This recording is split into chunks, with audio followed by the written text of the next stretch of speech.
Hi friends, ప్రతి సంవత్సరంలాగే ఈ సంవత్సరం కూడా పండుమిరపకాయ పచ్చడి పెట్టడానికి రెడీ అయిపోయాను. అయితే మనకి హైదరాబాద్లో దొరికే కాయలు అంత కారం ఉండవు కదండి.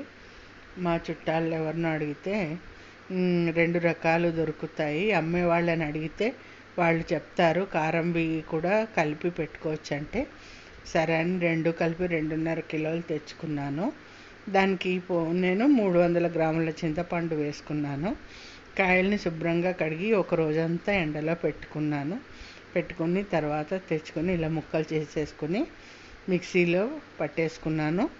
ఉప్పు మాత్రం నేను పట్టేటప్పుడు ఒక్కొక్క గుప్పుడు వేసుకుంటూ పట్టుకున్నాను. తర్వాత పచ్చడి 3వ రోజు మళ్ళీ రుబ్బుతాం కదా, తక్కువ పడితే ఆ రోజు కలుపుకోవచ్చు.